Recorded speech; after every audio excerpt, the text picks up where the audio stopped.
नमस्कार, जय हिंद, जय भारत। दोस्तों, मेरा नाम है राघव शर्मा और आप सभी का बहुत बहुत स्वागत है आज लोकमत राजस्थान के इस खास पॉडकास्ट चैनल पर। दोस्तों, आज जो गेस्ट हमारे साथ मौजूद हैं उनके बारे में हम बात करेंगे, उनकी जर्नी के बारे में हम बात करेंगे और बहुत ही खास गेस्ट हैं। हालांकि उन्हें किसी तारीफ़ के मोहताज नहीं है, क्योंकि उनकी अपने आप में एक बहुत बड़ा व्यक्तित्व है और बहुत बड़ी उपलब्धि है। एक ग्रामीण परिवेश से वो आते हैं और राजस्थान की राजनीति की हम बात करें, देशभक्ति की बात करें, उनमें कूट कूट के उसका स्वभाव भरा है और पूरे तरीके से हर स्तर पे जाके, चाहे गरीब हो चाहे अमीर हो, समाज का कोई भी वर्ग हो, हर व्यक्ति के साथ उनका तालमेल देखने योग्य है। पूरी धरा भी साथ दे तो और बात है, तू साथ दे तो और बात है। चलने को तो एक पैर ही काफ़ी है, लेकिन अगर तू साथ दे तो बहुत बड़ी बात है। कुछ इन्हीं लफ्ज़ों के साथ, कुछ इन्हीं शायरियों के साथ हम स्वागत करना चाहेंगे मुकेश दाधीच जी का। मुकेश जी, बहुत बहुत स्वागत है आपका हमारे इस खास चैनल में। धन्यवाद। मुकेश जी, लगातार हमने देखा है, काफ़ी चैनल्स पे हम देखते हैं, काफ़ी जगह हम पढ़ते भी हैं आपके बारे में कि एक ग्रामीण परिवेश से आप आते हैं, उसके बाद राजनीति का इतना बड़ा सफ़र, क्या कहना चाहेंगे सर? देखिए, मेरा सौभाग्य है कि मैं राष्ट्रीय स्वयंसेवक संघ के स्वयंसेवक के नाते से मैंने जीवन की यात्रा शुरू की और 90 में परम पूज्य सरसंघ चालक जी के आह्वान पर मैं 1 साल के लिए विस्तारक के रूप में निकला था और वो 1 साल बढ़ते बढ़ते 9 साल में कन्वर्ट हो गया, मुझे पता नहीं चला। और 90 से 92 तक मैं संघ के प्रचारक के नाते से धौलपुर रहा। फिर जब 92 में संघ पे प्रतिबंध लगा तो मुझे विद्यार्थी परिषद में भेज दिया गया और विद्यार्थी परिषद में लगातार मैंने 93 से लेकर के 99 तक काम किया और विभिन्न दायित्वों पे काम किया। और जब विद्यार्थी परिषद का मुझे गौरव है कि जब 50वां वर्ष था तो उस समय मैं विद्यार्थी परिषद के प्रदेश मंत्री के नाते से मैंने काम किया और 1999 में मैं प्रचारक जीवन से वापस लौटने के बाद मेरा जो पैतृक गांव है बगड़, वहाँ वापस चला गया, वहीं से व्यापार शुरू किया और उसके बाद पार्टी में भी मुझे जिम्मेदारी मिली और 2005 में मैं जनप्रतिनिधि के नाते से बगड़ नगर पालिका का उपाध्यक्ष चुना गया और तब से लेकर के आज तक निरंतर पार्टी ने जो काम मुझे दिया उसको मैंने मेहनत और लगन के साथ करने का प्रयास किया है और उसी का परिणाम है कि लगातार 4 अध्यक्षों के साथ मुझे प्रदेश में पदाधिकारी के रूप में काम करने का अवसर मिला। तो मैं मानता हूं कि मेरे जीवन में अगर जो कुछ भी है और जो कुछ भी मैंने सीखा है, समझा है, उसमें संघ और विद्यार्थी परिषद की जो यात्रा है उसका बड़ा योगदान है मुझे इस सब तक पहुंचाने के लिए। भाई साहब, इसमें एक चीज़ और हम जानना चाहेंगे, जो राजनीति में आने का योग होता है, कईयों के पैतृक भी एक राजनीतिक परिपाटी चली आती है, हालांकि आपने जो है खुद के बल पे सब कुछ बनाया, जो राजनीतिक विरासत में आप आए, जो राजनीतिक परिकल्पनाएं आपकी थी, जो राजनीतिक सफ़र आपका था, वो आपने खुद ने तय किया। किस तरह का सफ़र रहा, क्या प्रेरणा थी कि आप राजनीति के अंदर आप आए? देखिए, मेरा कोई पारिवारिक राजनीतिक बैकग्राउंड नहीं है। बिल्कुल बिल्कुल। मेरे पिताजी सीनियर सेकेंडरी स्कूल में यूडीसी रहे और मेरा परिवार एक सामान्य परिवार है और मेरे परिवार में कहीं कोई राजनीति का दूर दूर तक, पूरे ख़ानदान में भी देख लें तो भी कोई ऐसा व्यक्ति नहीं है जिसने बिल्कुल कहीं कोई राजनीतिक यात्रा शुरू की और मैंने भी नहीं सोचा, क्योंकि स्वाभाविक रूप से संघ के कार्यकर्ता के नाते से जो राष्ट्र निर्माण की एक कल्पना संघ ने दी, उस कल्पना को एक मनोबोध करते हुए और उसी के रूप में काम शुरू किया और जिस संगठन में भी काम मिला उसको मनोयोग के साथ करने की कोशिश की। और चूँकि जनप्रतिनिधि रहा तो जितने दिन जनप्रतिनिधि के नाते से जिम्मेदारी थी वो जिम्मेदारियों का निर्वाह किया और उसके बाद में पार्टी ने जो जो काम दिया, चाहे नगर पालिकाओं में प्रभारी के रूप में काम दिया, जिलों में प्रभारी के रूप में काम दिया, संभाग में दिया, जहाँ भी जो पार्टी ने जिम्मेदारी दी उसको उत्तरोत्तर प्रगति के नाते से कैसे कर सकते हैं, वो सब मैंने करने की कोशिश की। और मुझे लगता है कि यही भारतीय जनता पार्टी की कार्यपद्धति है कि वो अपने कार्यकर्ताओं में से ही कार्यकर्ता बना करके चीज़ों को आगे बढ़ाती है, और वही एक कार्यपद्धति है जो हम सब लोगों को सीखने का अवसर देती है। और मैं मानता हूँ कि अगर मनुष्य में सीखने की प्रवृत्ति है तो दुनिया की कोई ताकत उसको फिर आगे बढ़ने से रोक नहीं सकती। बिल्कुल, बहुत खूब, बहुत अच्छी बात जो है यहाँ पे सर ने कही है। और सबसे बड़ी बात जो सर की जर्नी के अंदर देखने योग्य बात यह है कि कोई भी राजनीतिक बैकग्राउंड परिवार का नहीं था। खुद के मेहनत पे, खुद के बल पे, खुद के मनोवेग से जो है इन्होंने पूरे कार्य को अंजाम दिया और राजनीति के अंदर अपना सफ़र इन्होंने स्टार्ट किया। सर यहाँ पे हम ये भी जानना चाहेंगे आपके साथ कि जो राजनीति आपने शुरू करी शुरू में स्टूडेंट टाइम से और अब तक का जो राजनीति का सफ़र रहा, कितने क्लैशेस, कितने तरह के उतार चढ़ाव आपने इस राजनीति के सफ़र में अपने देखे? देखिए, मैं ये मानता हूँ कि राजनीति के इस सारे कालखंड में अगर उतार चढ़ाव को अगर काउंट करें तो थोड़ा सा व्यक्तिगत बारे में अगर सोचते हैं तो वो अलग चीज़ें हैं। और मैं समझता हूँ कि पॉलिटिक्स में उन सब चीज़ों का बहुत ज़्यादा कोई मायने नहीं रखता। मायने ये रखता है कि जिस विचार को लेकर के आप चले वो विचार अब कहाँ है। बहुत बढ़िया। क्योंकि मैं जब 90 में प्रचारक जीवन में जो हमने सोचा था वो जो उस समय की स्थिति थी, आज 35 साल में जो परिवर्तन देश में और समाज में और कार्यपद्धति के कारण से या जो हमारी ध्येय निष्ठा थी उसमें आज जो चीज़ें हमने देख रहे हैं वो उस समय कल्पना में भी नहीं थी। बिल्कुल सोच भी नहीं सकते थे कि देश में इस प्रकार का परिवर्तन आ पाएगा क्या। तो ये हमारे जीवन में आया, ये हमारे लिए सबसे बड़ी उपलब्धि है। क्योंकि मैं कार सेवा में खुद गया, फिर कार सेवक के नाते से काम किया, फिर लोगों के बीच में हमने राम जन्मभूमि को लेकर के कितनी यात्राएं की। कितने लोग ताने मारते थे जो हम बोलते थे कि रामलला हम आएंगे, मंदिर वहीं वतन बनाएंगे, तो लोग कहते थे कि तारीख नहीं बताएंगे। तो हम भी ये सोचते थे कि होगा कि नहीं होगा। ये जुमला काफ़ी सुना था वैसा, बिल्कुल बिल्कुल सही कह रहे हो। ये होगा कि नहीं होगा, कैसे होगा। लेकिन ये जब हमारी आंखों से हमने राम मंदिर बनते हुए देखा, उसके आधारशिला बनते हुए लगते हुए देखी, उसको बनते हुए देखा, उसका लोकार्पण देखा, तो ये जीवन के वो क्षण जिसको एक प्रकार से अमृत काल जैसे क्षण जिसको कभी बुलाया नहीं जा सकता। और ये एहसास करने की चीज़ें, बताने की चीज़ें नहीं है। इसमें अंदर का एहसास जब होता है, क्योंकि मैं उन चीज़ों को भी जानता हूँ, उन चीज़ों को भुगता है। जब राम मंदिर आंदोलन के लिए 2 अक्टूबर को गोली चली और उसी अयोध्या में जब हम गए तो फूल वर्षा हो रही है, तो दोनों में कितना अंतर है। बिल्कुल ये कल्पना करना, ये सोचना, ये एक प्रकार से मैं समझता हूँ कि ये हमारी जो आइडियोलॉजिकल बात जो है उसकी एक प्रकार से विजय जैसा प्रतीत होता है। बिल्कुल। इसलिए इन सब चीज़ों में खुद के प्रति, खुद को क्या मिला नहीं मिला वो मायने नहीं रखता। मुझे लगता है कि आज कुल मिलाकर के 10-11 साल में मोदी जी ने देश को जो ऊंचाइयाँ दी है, ये ऊंचाइयाँ ये हम सब के लिए गौरव की बात है।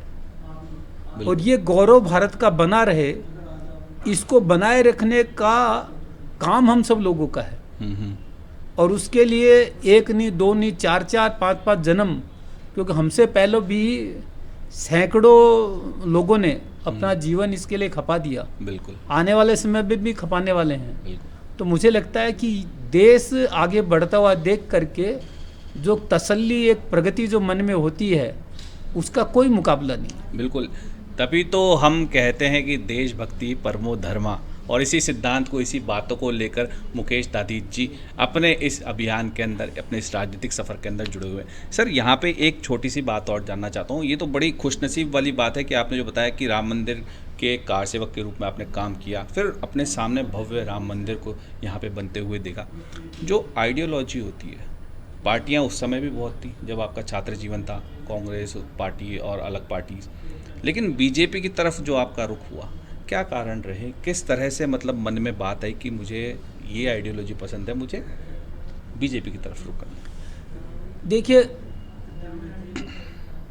संघ के स्वयंसेवक के नाते से जब काम करते हैं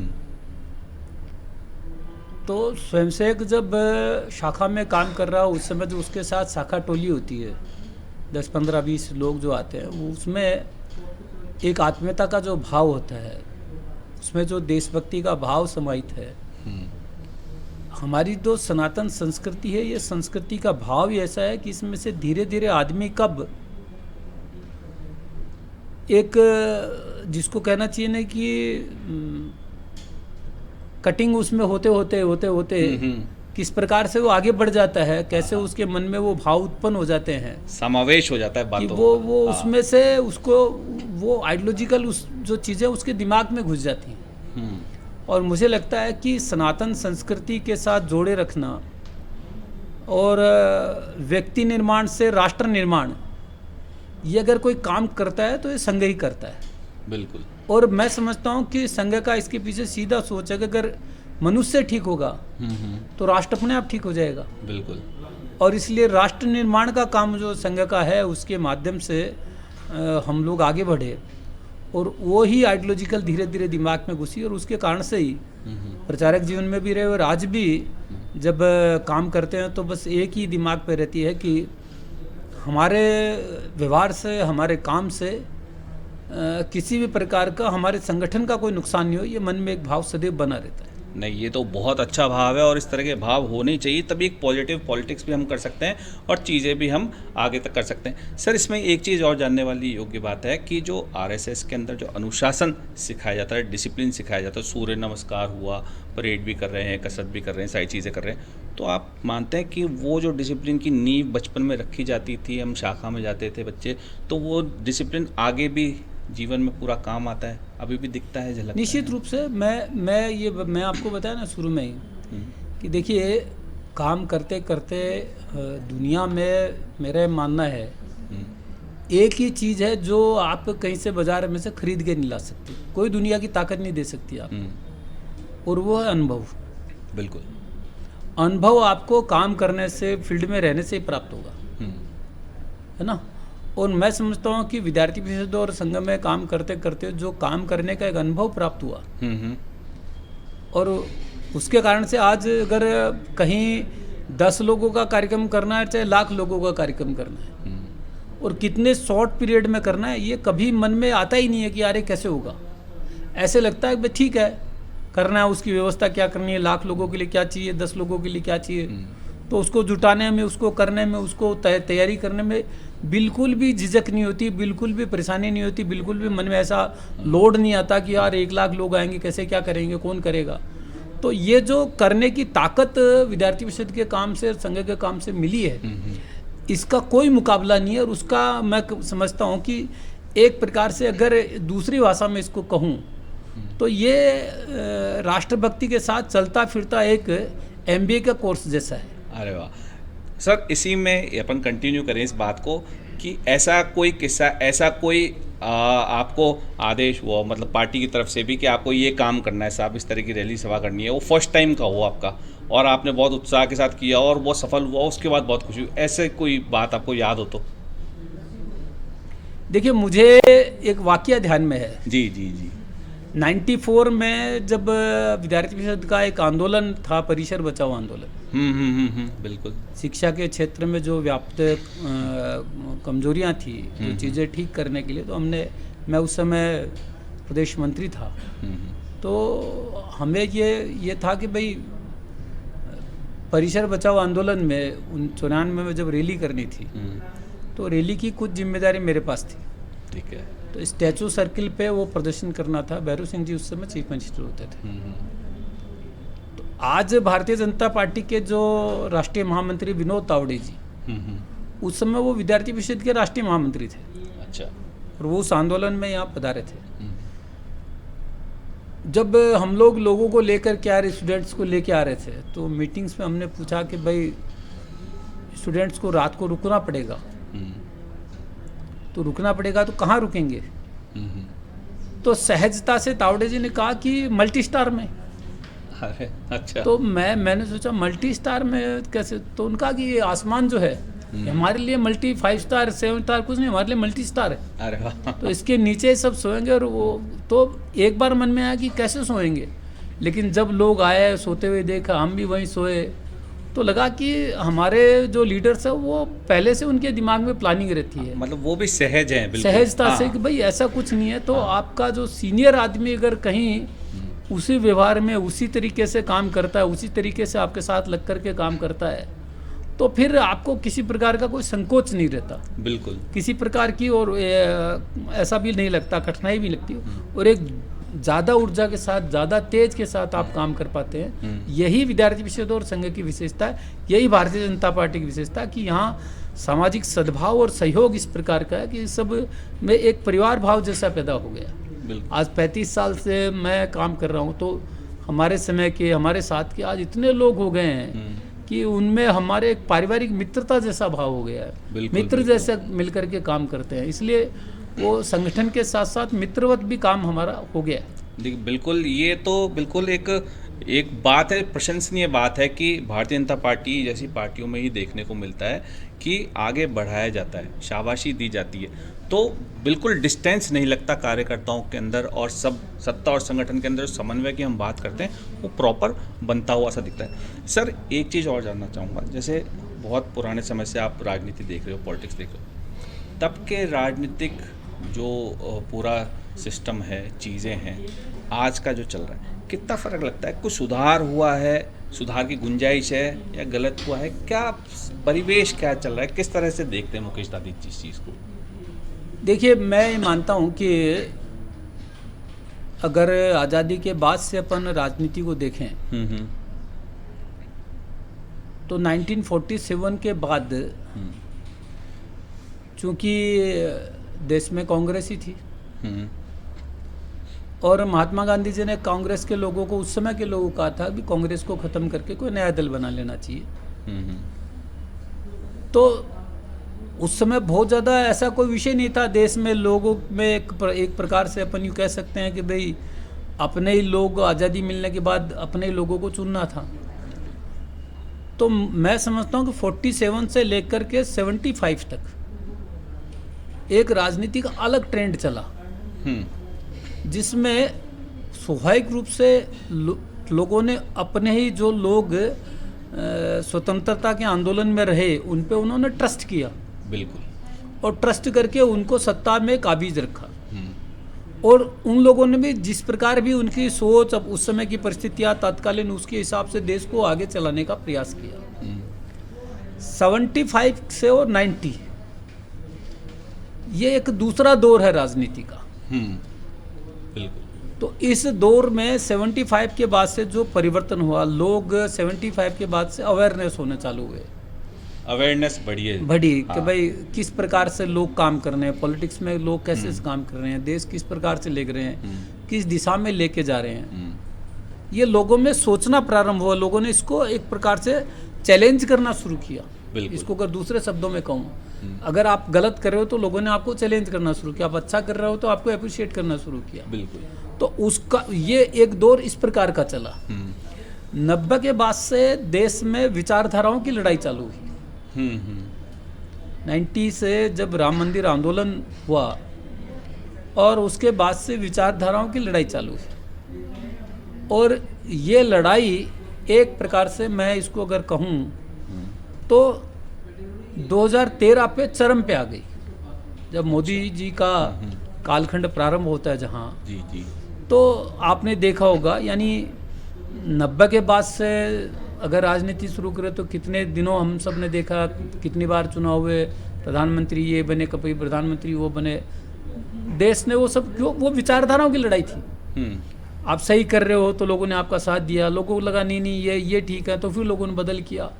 और मैं समझता हूँ अटल जी के आने के बाद, अटल जी ने देश में विकास की राजनीति क्या होती है, ये पहली बार अगर किसी ने ठीक से उसको किया तो अटल जी ने उसको प्रकट किया।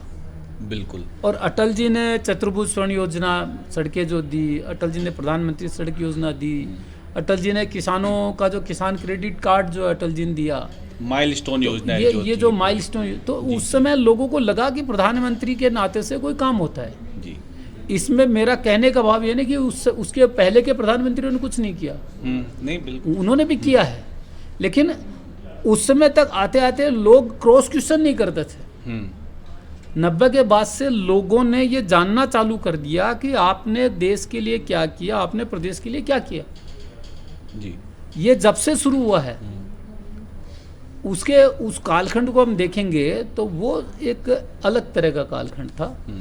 और फिर वापस जब चूंकि एक प्रकार से अगर मैं कहूँ कि यूपी और एनडीए 90 के बाद से सारे बने हैं, बिल्कुल बिल्कुल, है ना, तो पूर्ण बहुमत की सरकारें कोई रही नहीं 90 के बाद से। तो इसलिए लोगों में एक प्रकार से आशा निराशा के बीच में देश चलता रहा। और वो जो 2004 से लेकर के 2013 तक का एक कालखंड मनमोहन सिंह जी के समय का रहा, उसमें जो कुछ भी घटनाक्रम है आज उसका जिक्र करने का कोई अर्थ नहीं है, लेकिन वो घटनाक्रम से देश में एक निराशा का भाव उत्पन्न हुआ। और उसके बाद जो जो चीज़ें लोगों को नज़र आई, और फिर एक प्रकार से यूँ कहिए कि 2014 से भारतीय जनता पार्टी के नेतृत्व में और प्रधानमंत्री नरेंद्र मोदी जी के इस युग का जो प्रारंभ हुआ, आज ये 14 के बाद से और 25 यानी लगभग ये जो 11 साल है, इस 11 साल ने देश को डेवलपमेंट की पॉलिटिक्स क्या होती है, बहुत अच्छी बात, ये डेवलपमेंट के नाते से देश कैसे परफॉर्म करता है, ये अगर किसी ने सिखाया, चाहे स्टेट में हो चाहे सेंट्रल में हो। मुझे ध्यान है कि आप एक दौर था जब सेंट्रल मिनिस्टर के पास पहुंचना बहुत कठिन काम था, बिल्कुल, प्रोटोकॉल्स और बहुत सारी चीजें, बाकी चीजें आप सबने हम देखी होंगी। एक दौर था जब राजस्थान के कैबिनेट मंत्री से मिलना बड़ा अनईजी सा फील होता था, मतलब मिलना ही मुश्किल था।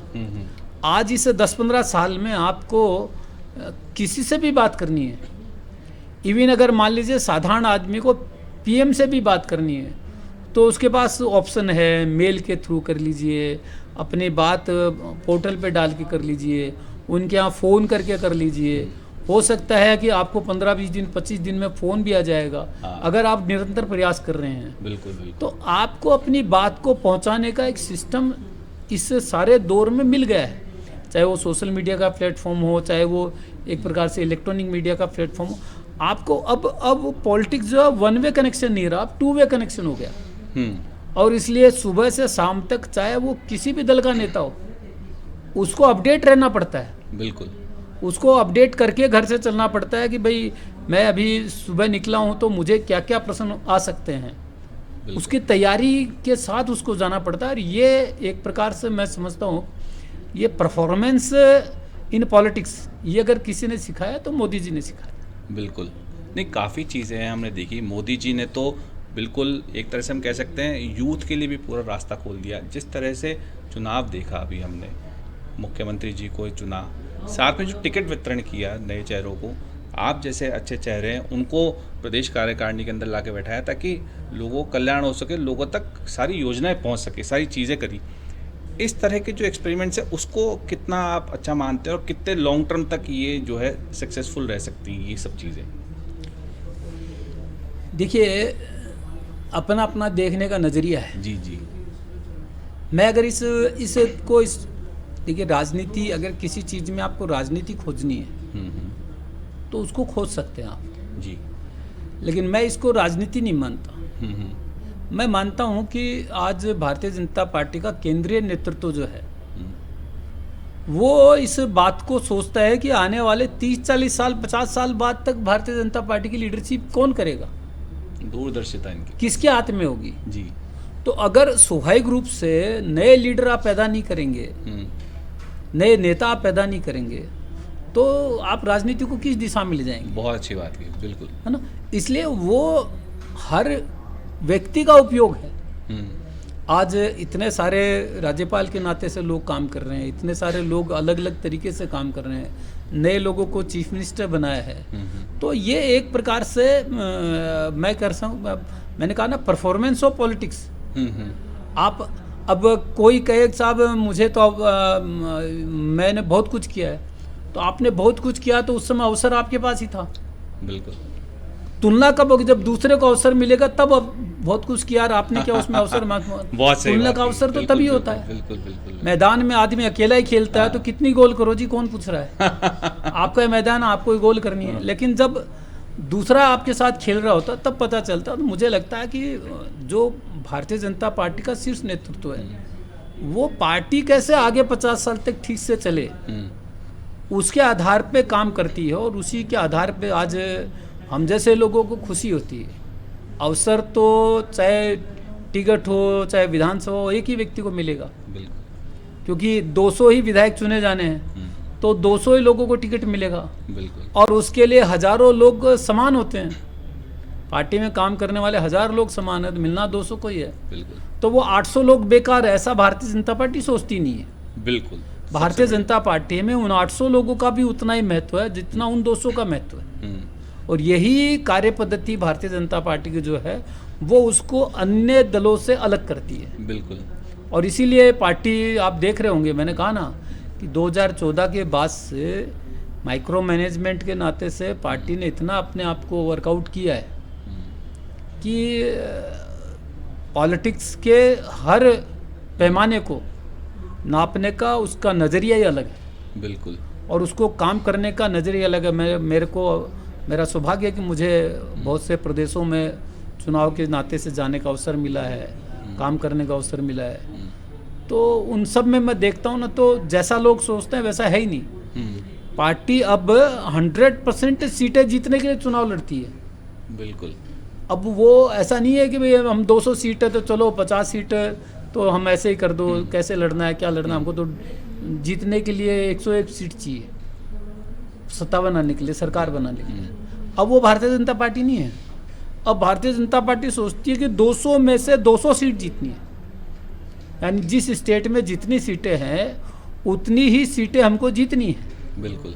ये जो एक सोच में बदलाव है, ये जो काम करने के तरीके में बदलाव है, ये जो माइक्रो मैनेजमेंट में बदलाव है, वही भारतीय जनता पार्टी को निरंतर जीत का आधार दिए हुए है और वही उसकी प्रगति का कारण है। मतलब भारतीय जनता पार्टी पूरे तरीके से यही चाहती है कि सरकार बने तो अपनी खुद की सरकार बने, कोई मिलीजुली सरकार बने, कोई मतलब वाली बात नहीं आती जी, काम भी नहीं हो पाते। और ये बात भी कहीं ना कहीं सत्य है, ये देखी जाती है कि जिस तरह का एक्सपेरिमेंट जो केंद्र बीजेपी की तरफ से किया गया है सब जगह पे, उससे एक नई ऊर्जा का संचार भी हुआ है सभी लोगों के अंदर। और मैं यहाँ भी मानता हूँ, मैं भी सोचता हूँ इस बात को, ये मेरा पर्सनल व्यू है कि जो भारतीय जनता पार्टी का बूथ लेवल मैनेजमेंट देखा जाए तो उसके कारण से दूसरी पार्टियां भी हिली हुई है किस तरह का मैनेजमेंट है, क्योंकि सारी सत्ता ही पलट गई। एक चीज़ और देखने में आती है साहब, सोशल मीडिया फैक्टर जो है भारतीय जनता पार्टी ने बहुत अच्छी नब्ज पकड़ी सब चीज़ों की। तो ये फैक्टर में भारतीय जनता पार्टी कितनी आगे, कितना मानती, किस तरह से देखते हैं आप इस चीज़ को? देखिए, मैंने कहा ना कि सोशल मीडिया का जो प्लेटफॉर्म है, भारतीय जनता पार्टी की जो विशेषता उसके पास में कैडर है और एक मास लेवल तक कैडर है। तो सोशल मीडिया को अगर सबसे ज़्यादा उसका एक्टिवली उपयोग कोई करता है तो भारतीय जनता पार्टी का कैडर करता है। बिल्कुल। और वो किसी दूसरे दल के पास नहीं है। और मान लीजिए कोई दूसरे के पास भी है तो वो हायर है। तो हायर में और कैडर में दोनों में अंतर है। आप जब पैसा दे के काम कराएंगे तो पैसा देने वाला व्यक्ति पैसा तो ले सकता है, लेकिन अनुभव नहीं है उसके पास कि अभी इस पे क्या करना चाहिए, क्या नहीं करना चाहिए। तो वो अपने सीनियर को पूछेगा, सर ऐसा वीडियो आया, अपने को चलाना नहीं चलाना। भारतीय जनता पार्टी के नीचे तक के कैडर को समझ है कि कौन सी चीज़ कब चलानी है, कैसे चलानी है। और सोशल मीडिया में वही महत्वपूर्ण बात है कि आपके कंटेंट क्या हैं, आप कौन सी चीज़ को कब प्रोवाइड करा रहे हैं, कैसे चला रहे हैं। और उसी के आधार पे मुझे लगता है कि भारतीय जनता पार्टी के कार्यकर्ता को और भारतीय जनता पार्टी को आज तक भी सोशल मीडिया में कोई बीट नहीं कर पाया। बिल्कुल। अब मुकेश दादी जी किस तरह से आगे का सफ़र देखते हैं, राजनीतिक सफ़र, और कितने माइलस्टोन आपको स्थापित करने, कुछ आपने प्लान किया हो, कुछ सोचा हो कि किस तरह से देशभक्ति का काम करते हुए, देश सेवा करते हुए, समाज सेवा करते हुए, क्योंकि समाज सेवा में तो आप आगे रहते ही हैं, हम लगातार आपको देखते रहते हैं, देश सेवा में आप आगे रहते हैं। किस तरह की सोच आपकी एक यंग पॉलिटिशियन के आधार पर है, ये जानना चाहते हैं। देखिए, मैंने तो शुरू में ही कहा हाँ। कि हम वो लोग हैं साहब, अपने बारे में कुछ सोचते ही नहीं है। बिल्कुल सर। क्योंकि जिस दिन ये काम शुरू किया था उस दिन कोई अभिलाषा नहीं थी, आज भी नहीं है। जो पार्टी काम देती है वो करते हैं।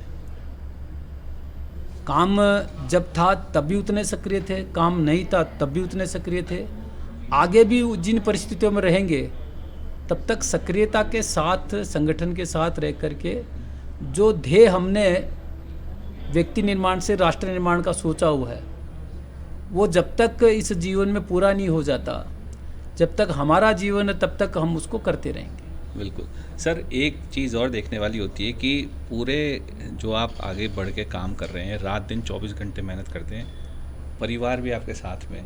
परिवार वालों का क्या रुख रहता है? स्वाभाविक रूप से जब आप कोई एक चीज़ करते हो तो दूसरी चीज़ छूटती है। बिल्कुल। लेकिन मैं ये मानता हूँ कि राष्ट्र निर्माण से बड़ा कोई परिवार नहीं है। अरे वाह। और इसीलिए परिवार के लोगों ने भी उसके साथ अपने आप को समाहित कर दिया है। और मज़े की बात यह है कि अगर मान लीजिए किसी दिन किसी भी कारण से घर पे रह जाते हैं तो घर वाले भी पूछते हैं कि तबीयत ठीक नहीं है या आज कोई काम नहीं है। यानी अब उनको भी एक प्रकार से आदत लग गई है कि हम सुबह तैयार होकर के बाहर जाना, अपने काम में लगना, जो काम हमारे जिम्मे वो करना। तो उन्होंने भी हमारे साथ एक प्रकार से उसको स्वीकार कर लिया है। और इसलिए कई बार मैं ब्याह शादी में कहीं और फंक्शन में जाता हूँ तो बीइंग ए राजनीतिक कार्यकर्ता लोग हमसे राजनीतिक बात ही करते हैं। वहाँ भी जाएंगे तो फंक्शन में कोई हमसे शादी ब्याह की बात नहीं करेगा। पारिवारिक और बातें वो सब गौण वो हो यही चुकी है। पूछेंगे कि मोदी जी ने क्या किया, भजन लाल जी ने क्या किया, इसने क्या किया, उसने क्या। ये स्वाभाविक बात है। बिल्कुल बिल्कुल। इसलिए मैं मानता हूँ कि एक कार्यकर्ता, एक व्यक्ति जब इस क्षेत्र, जिस क्षेत्र में काम करता है, लोग उसमें मैंने कहा ना कि उसी क्षेत्र में अपडेट रहते हैं। क्योंकि लोगों को लगता है कि आजकल पॉलिटिक्स में ये मान के चलिए लोग अपडेट वाले लीडर्स को मानते हैं। मैं आपको उदाहरण के तौर पे एक बात बताना चाहूँगा कि मुझे एक रात को फ़ोन आया और फ़ोन पे उन्होंने पूछा कि मुकेश जी कितने बजे? 1 बजे। मुकेश जी भाई साहब, मुझे राजस्थान यूनिवर्सिटी में एडमिशन लेना है। रात को 1 बजे। आप सोचिए, राजस्थान यूनिवर्सिटी में एडमिशन लेना है, कल यूनिवर्सिटी खुली है क्या? अब मुझे यूनिवर्सिटी छोड़े हुए कितना समय हो गया। अब मैं रात को 1 बजे उसको ये बोलूँ कि तू सो, सुबह बताऊंगा। हाँ, ऐसा कह नहीं सकते। तो वो 1 बजे में मुझे क्यों उसको उसकी अपेक्षा है ये बिल्कुल कि मेरा जिससे मेरे संपर्क है वो अपडेट है। हाँ। वो बिल्कुल, अपडेट है कि यूनिवर्सिटी खुली है कि नहीं है। तो मैं उसको ये उत्तर नहीं दे सकता, सो जा भैया सुबह बताऊंगा। मुझे उसको रात को ही कन्वे करना पड़ेगा कि यूनिवर्सिटी खुली है। बिल्कुल। क्योंकि उसके दिमाग में आया कि अगर यूनिवर्सिटी खुली है तो मैं सुबह 4 बजे की बस पकड़ के जयपुर चला जाऊँ। अब वो गंगानगर से कोई व्यक्ति चलता है, आप सुबह उसको 10 बजे बताओगे तो कब पहुँचेगा यहाँ वो? तो ये जो पब्लिक का परफेक्शन है, जिसको एक प्रकार से जनता की नब्ज बोलते हैं, ये लीडर को समझ के उसके अनुकूल काम करना, बिल्कुल उसके अनुकूल व्यवहार करना, उसके अनुकूल अपने आप को ढालना, यही राजनीति की खास बात है। बिल्कुल। एक भाई साहब, एक करंट टॉपिक पे मैं आपसे और व्यू जानना चाहूँगा कि राजनीतिक परिप्रेक्ष्य और हालात आपने बताया कि अपडेट हुए, सारी चीज़ें हुई है, लेकिन जो 2-4 दिन से हम रवैया देखते हैं राजस्थान विधानसभा में कि जो हठधर्मिता कांग्रेस विधायक कर रहे हैं, यहाँ तक कि विधानसभा स्पीकर वो भी रोने लग गए। तो हालांकि बहुत सीनियर विधायक, 5 बार के विधायक रहे हुए वासुदेव जी, किस तरह देखते हैं इस तरह की हठधर्मिता क्या होनी चाहिए, नहीं होनी चाहिए? राजनीतिक परिप्रेक्ष्य बिगड़ रहा है, क्या हालात हो रहे हैं सर? देखिए, मैं अगर इसको ऐसे कहूँ कि पिछले लगभग 13-14 महीने में आदरणीय भजन लाल जी की सरकार ने जो जन अपेक्षाओं के अनुरूप काम किया है, देखिए अगर मैं इसको ऐसे कहूँ कि पिछले 13-14 महीने में 2-3 चीज़ें राजस्थान के दिलो दिमाग में थी। पेपर लीक पे सरकार ने जो काम किया, लगभग आज 120-25 लोग गिरफ्तार हैं और उसमें बड़े बड़े लोग गिरफ्तार हैं। तो एक प्रकार से राजस्थान के यूथ की जो खून के आंसू उसने रोए, उसको पहुंचने का काम भजनलाल जी ने किया है। राजस्थान में ठगी का सबसे बड़ा कारोबार राजस्थान में हो रहा था। कामा के आसपास अलवर का जो क्षेत्र है, यहाँ ठगी का सबसे बड़ा राजस्थान में काम होता था। कांग्रेस सरकार में मैं खुद उन क्षेत्रों में गया तो वहाँ लोग मजाक करते थे। वो डॉन फिल्म का गाना सुना ना आपने अमिताभ बच्चन के लिए कि मेरे यार को 11 राज्यों की पुलिस ढूंढ रही है। तो वहाँ वो ठग जो है वो माइक लगा के बोलते थे, ओह, बेखौफ होकर के कि हम लोगों को 11 राज्यों की पुलिस यहाँ पड़ी है, वो ही नहीं ढूंढ पाई, हमारा कौन क्या बिगाड़ सकता है। ये अशोक गहलोत जी के शासन की बात है। आज जब वो ठगों के ऊपर कार्रवाई आप लोगों ने देखी है, उनके मकान ध्वस्त हुए हैं, वो लोगों को वीडियो बना के कह रहे हैं कि ज़िंदगी में कभी ठगी का काम नहीं करना। तो एक प्रकार से ठगी पे जो भजनलाल जी की सरकार ने कंट्रोल किया, क्राइम पे कंट्रोल किया।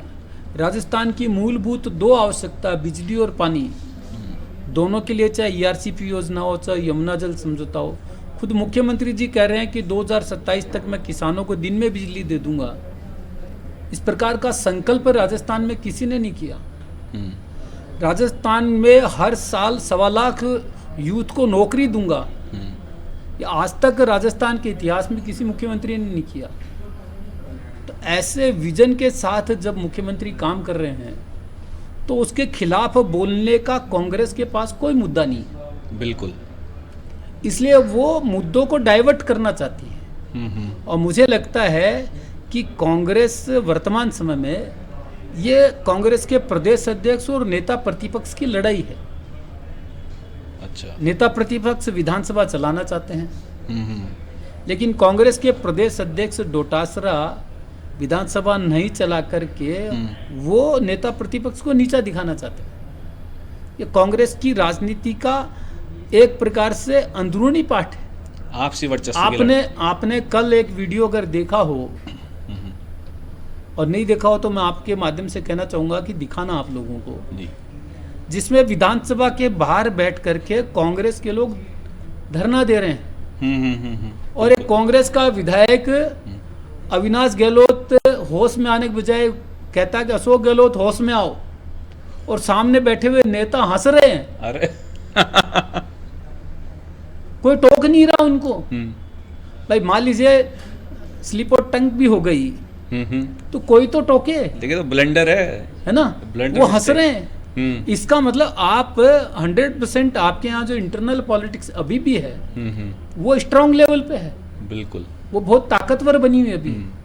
और इसीलिए ये राजस्थान की एक प्रकार से जनता का अपमान है। ये विधानसभा अध्यक्ष के आंसू नहीं आए, ये राजस्थान के 8 करोड़ जनता के आंसू है जो इनको देख रही है कि आप सदन में अच्छे मुद्दे नहीं ला करके आप, चलिए मान लीजिए मैं उन्होंने व्यवस्था दी, अगर इंदिरा गांधी जी को दादी कह दिया तो दादी तो हमारे यहाँ सम्मानजनक शब्द है। आप ये कह सकते हो कि भी आपने आपकी दादी क्यों कहा, आप ये कह सकते हो कि हम सब की दादी कह सकते हो। ये आपत्ति करते हो तो समझ में आता, लेकिन इंदिरा गांधी को दादी क्यों कहा? अरे तो भाई इंदिरा गांधी को दादी कहना ना अपमान है क्या?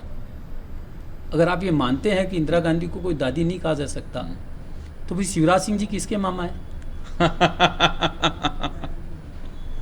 बिल्कुल, हमारे यहाँ तो भैरव सिंह जी को सब लोग बाबा बोलते थे। बिल्कुल, बाबू साहब बोलते थे। बिल्कुल, करोड़लाल जी बाबा कहलाते हैं। बिल्कुल कहलाते साहब, बिल्कुल। तो ये उपनाम तो नेताओं के पढ़ते रहे हैं। बिल्कुल पढ़े, बिल्कुल। तो मुझे लगता है कि ना कुछ मुद्दों को मुद्दा बनाना, क्योंकि इनके पास मुद्दे नहीं हैं, ये कांग्रेस के स्वभाव में है। और इस समय कांग्रेस यही नहीं, देश भर में, वहाँ भी देख लीजिए, सेंट्रल में भी, इसको एक प्रकार से मैं अगर ये कहूँ तो ये देश में अराजकता पैदा करने का सा वातावरण बनाने की तैयारी है। आपने ये छोड़िए, आज से 5, 7, 10 दिन पहले अशोक गहलोत जी का मैं एक बयान पढ़ रहा था गड़साना के ऊपर। हम्म।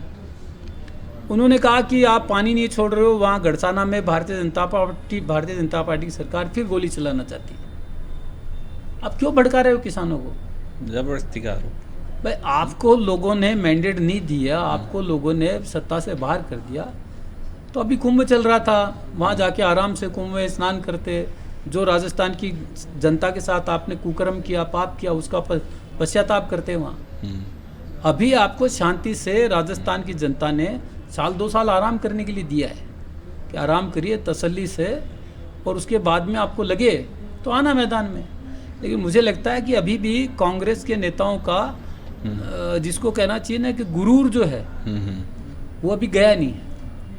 और राजस्थान की जनता ने तो उनका गुरूर को दिखा दिया कि 7 में से 5 सीट भारतीय जनता पार्टी को जिता करके भजन लाल जी के नेतृत्व को और मजबूत किया है। सरकार को ताकत दी है, जनता ने ताकत दी, आपकी मेहरबानी से नहीं है साहब। जनता जनार्दन का जनता जनार्दन के जनादेश से भजन लाल जी को काम करने का अवसर मिला है। मैं आपके माध्यम से उनसे निवेदन करता हूँ, कृपया करके शांत रहिए, अच्छा काम करिए, सहयोग करिए, अनावश्यक चीज़ें मत करिए। आप अनावश्यक चीज़ें करेंगे तो विधानसभा अध्यक्ष का काम है कि जो कार्रवाई में है उसको करना पड़ेगा। बिल्कुल। तो मुझे लगता है कि कुल मिलाकर के एक बार कांग्रेस के लिए सद्बुद्धि का यज्ञ करना पड़ेगा। बिल्कुल। एक बात होती है कि हर जगह हम डिसिप्लिन को महत्वता देते हैं, और ये तो विधानसभा है, सदन है, जाहिर तौर पे जो बाहर जनता है वो बैठी हुई भी यही सोचती है कि हमने जिन्हें जनप्रतिनिधि चुन के भेजा है वो तो एटलीस्ट वहाँ पे डिसिप्लिन क्रिएट करें। अगर वही वहाँ इनडिसिप्लिन करेंगे तो फिर बाहर राज्य का, स्टेट का, देश का क्या होगा, ये भी एक बहुत सोचने वाला विषय है। बस अब चलते चलते जल्दी से एक मैसेज पूरे यूथ को, पूरे राज्य को, पूरे प्रदेश को, पूरे देश को किस तरह से देना चाहेंगे आप एक मैसेज? देखिए, मैं तो अब इसमें केवल एक ही है जी, यूथ के नाते से कि हम सब मिल करके कैसे खुद प्रगति करें। हमारी प्रगति से देश की प्रगति है। बिल्कुल। तो हमारी खुद की प्रगति के लिए जो भी हम में चेंज करना है, बदलाव करना है, उस बदलाव को करते हुए हम सब लोग देश और प्रदेश में बदलाव लाएं। यही आपके माध्यम से सभी युवाओं को मैं कहना चाहूँगा। आपने जो आज याद किया उसके लिए मैं आप सबका हृदय से आभार व्यक्त करता हूँ। बहुत बहुत धन्यवाद। जी, कहते हैं एक स्वस्थ व्यक्ति जो होता है स्वस्थ समाज का निर्माण करता है, स्वस्थ समाज स्वस्थ राष्ट्र का निर्माण करता है, और स्वस्थ राष्ट्र अगर होगा तो फिर जाहिर तौर पे हमारी प्रगति कोई नहीं रोक सकता। तो ये थे हमारे साथ मुकेश दाधीच जी, प्रदेश उपाध्यक्ष भारतीय जनता पार्टी राजस्थान, जिन्होंने अपने ज़िंदगी के कुछ अनछुए पहलुओं से हमें रूबरू कराया। और बहुत जल्द हम फिर से वापस आएंगे मुकेश दाधीच जी के साथ एक बार फिर से पॉडकास्ट स्पेशल में। तब तक के लिए इजाज़त दीजिए। नमस्कार।